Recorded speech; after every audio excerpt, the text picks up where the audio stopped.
Residence degli Ulivi, l'incanto della natura per chi vive in città. Telefono 0962 96 4192 348 01 17 609. Beni per 15 milioni di euro sono stati confiscati dalla DIA di Reggio Calabria a Domenico Rugolo, 75 anni, considerato il boss dell'omonima cosca di Castellace di Oppido Mamertina. Il provvedimento ha riguardato un'azienda edile, 9 ettari di terreno, una villa, 2 fabbricati rurali e disponibilità finanziarie. La cosca avrebbe reimpiegato i proventi di estorsioni e infiltrazioni in pubblici incanti in varie iniziative imprenditoriali, tra le quali spiccano quelle collegate alla realizzazione del noto centro commerciale Porto degli Ulivi di Rizziconi. Una banda di spacciatori è stata sgominata dalla Guardia di Finanza di Cosenza, che questa mattina ha arrestato 6 persone in un'operazione antidroga denominata PostPay. Ai 6 soggetti vengono contestati i reati di acquisto finalizzato alla vendita di cocaina, eroina, hashish e marijuana, destinate a Cosenza e nell'Interland e sulla piazza Regina, Campana ed Emiliana. Il pagamento veniva effettuato con denaro contante prelevato all'atto della consegna con carte PostPay. È stato siglato oggi in prefettura a Crotone il patto anti-racket Io Denuncio. Alla presenza del prefetto Vincenzo Panico, dei rappresentanti degli enti locali, della Camera di Commercio e delle organizzazioni sociali. Una firma che ha assunto un particolare significato alla luce dell'escalation che ha visto sotto il mirino l'amministrazione comunale di Isola Caporizzuto, con ben 3 attentati in 4 giorni.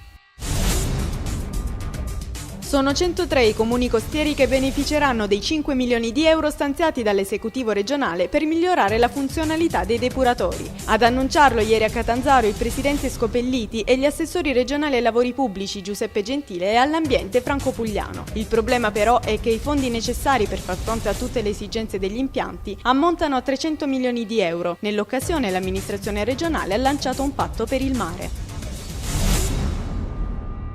Comincia la stagione estiva e torna l'allarme incendi. Un vasto incendio è divampato nel pomeriggio di ieri a Siderno Superiore, nel Reggino, propagandosi poi nelle vicinanze del cimitero. L'intervento dei soccorsi è stato immediato ma particolarmente impegnativo, sul posto anche un elicottero. Seppur in lieve e costante miglioramento, i dati sugli incendi in Calabria restano comunque preoccupanti. Le ondate di calore estive rendono più alti i rischi e per questo le istituzioni chiedono ai cittadini di avvisare il 115 se si avvista un rogo. Si è risolto il giallo del 10° assessore mancante della giunta crotonese del Vallone Ter. A ricoprire la casella mancante sarà Saverio Valenti, del Partito dei Comunisti Italiani. L'annuncio è arrivato ieri nel corso di una conferenza stampa, alla presenza del segretario regionale del PDCI, Michelangelo Tripodi. È stato sottolineato che la scelta del partito è quella di contribuire ad unire il centro-sinistra per affrontare il prossimo appuntamento elettorale al Comune. Si è svolta dal 2 al 4 luglio la Fiera Mercato Città di Gerace. L'appuntamento è stato organizzato dall'Associazione Commercianti in collaborazione con l'amministrazione comunale. L'iniziativa ha aperto di fatto l'estate di Gerace. Nel suggestivo borgo della città medievale, la fiera ha ospitato le arti e i mestieri di una volta, con artigiani ed artisti non solo di Gerace ma da tutta la regione, che hanno esposto e si sono esibiti nelle principali piazze del centro storico.